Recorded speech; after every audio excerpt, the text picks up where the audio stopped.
Bé, anem a passar al punt 5, que són un poc les tasques que tindria el tutor dual al centre i a l'empresa. És també un xicotet recordatori i vamos, que és algo molt, molt simple. ¿Vale?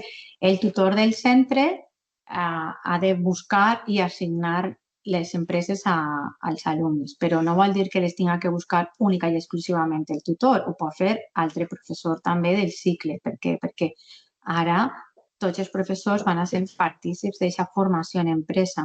Llavors, jo també puc aconseguir empreses perquè van a ser pel meu alumnat i també les puc visitar i també puc fer el seguiment dels alumnes.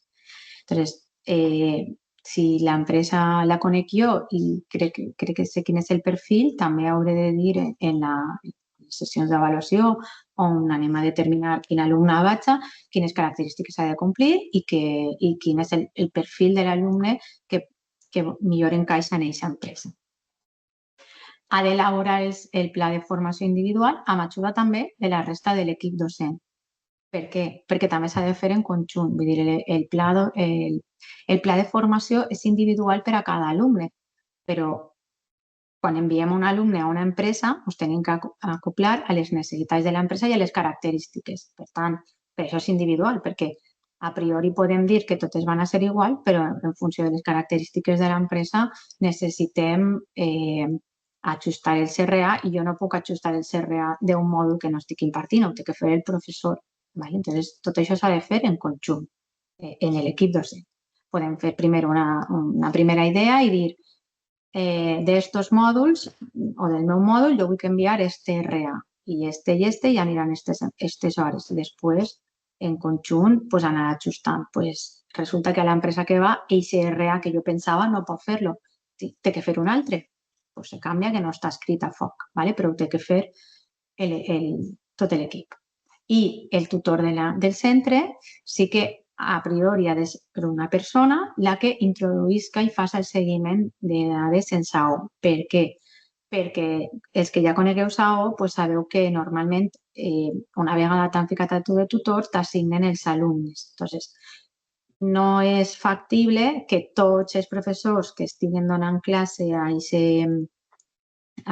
aquest grup entren a SAO a toquetejar. Entonces, el que sí que podeu fer és la persona que s'encarregui de fer la coordinació de les pràctiques o el cas d'estudis que tinga el director, qui siga que tinga els permisos d'administrador, cree primer, per exemple, el tutor crea tota la formació en empresa o en ajuda de l'equip directiu, de qui siga que tinga els permisos, i repartir-se un poquet entre la resta de professors de l'equip el seguiment d'aquesta formació en empresa canviant el tutor. ¿Vale? Què és el que té que fer el tutor en l'empresa? El tutor que és el que nosaltres coneguem com a instructor, ¿vale? La persona que acollirà o tutelarà a aquesta persona. Pues, ha d'identificar amb el tutor de l'empresa els RAs que realment se poden impartir o dels quals l'alumne se pot formar en la seva empresa. Perquè si jo me'n vaig ahir, soc el tutor del grup i li dic és que el meu alumne té que fer este RA, que és se comunica verbalment i de manera adequada i tal. Pues que així jo no el poso mai a comunicar-se verbalment amb ningú i ningú... És que això no ho pot fer. Mira, així sols ens comuniquem de manera escrita. Pues, ajustar això entre els dos. Que ell ha de dir les coses que pot aprendre també realment l'alumne de l'empresa. Però que això és com ho fèiem abans.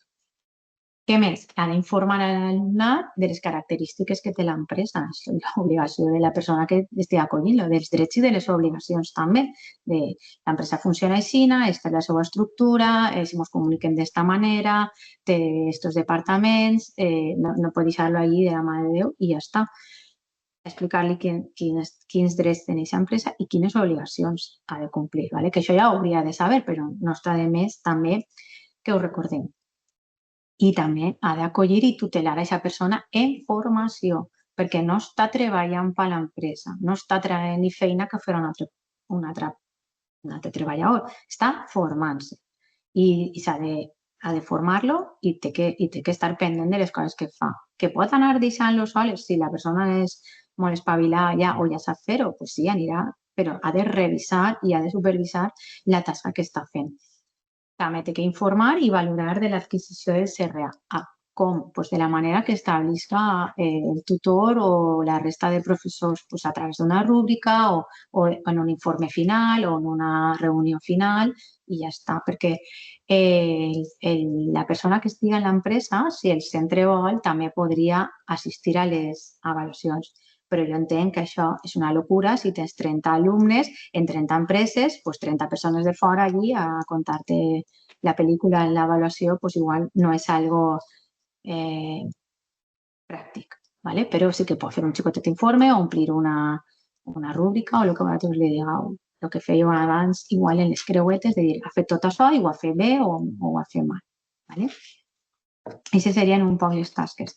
Remarcar que aquesta part del centre n'hi ha un tutor, que és el tutor del grup, però no vol dir que tota la tasca la tinga que fer únicament el tutor, perquè ja no n'hi ha un tutor de FCT que tenia unes hores assignades per fer això, sinó que hi ha un tutor de grup que té unes hores assignades i que el centre també pot disposar, conforme vulgui, d'intentar ajudar-lo en les hores que n'hi ha en segon o ja se veurà com, però en les hores que té de tutoria tenen que fer algunes tasques administratives, com pugui ser clavar un saó i tal, però les altres s'han de fer en equip. I això, la meva recomanació és que, a principi, en les reunions de departament, per cicles, s'assenteu allí i l'equip docent d'aquest cicle, en un pla d'empresa, discutisca i vega quina és la millor opció de manera general per enviar això CRA. I després, ja us dic, se poden ajustar, anar mirant si en aquesta empresa se podia fer o no i ja està, que no és tan tancat com la cosa pareix. ¿Vale? A més, este primer any tots sabem que pot eixir com eixirà, però no té per què eixir mal perquè ja ho estàveu fent. Era el mateix que enviar un alumne a l'SFCT o quan estàvem enviant els alumnes a l'SFCT flexible. És això un poc la mentalitat. Envia a grups d'alumnes, a empreses, menys hores. I ja ho estàveu fent i no passava res. La gent s'ha acostumat a gastar l'SFCT flexible, a fer períodes de 100 hores, a les empreses ens ha vingut de categoria que els tragueren tindre aquest recolzament o aquest alumne donant-lo suport, perquè primer estàs ensenyant-lo, però després ja t'estarà ajudant. I al final és alumnat que tu estàs formant per quedar-te-lo o, no sé, que tinga un poquet més habilitats en l'empresa que tenia abans, ¿vale? Entonces, estas tasques desde la banda del centre les poden fer en ajuda de tot l'equip docent i aquestes les ha de fer la persona que faci la tasca d'instructor o de tutor en l'empresa. ¿Vale? Però que vosaltres també podeu orientar-los, que no és deixar-los ahí i ara el de l'empresa que s'apanyi. Vale. Una vegada tenim vistes un poquet quines serien les tasques principals, que tot això ho teniu en les instruccions d'inici de curs i en el Reial Decret. Estan determinades quines tasques té cada persona i això ho podeu consultar. És més, ho hauríeu de consultar i veure què s'ha de fer.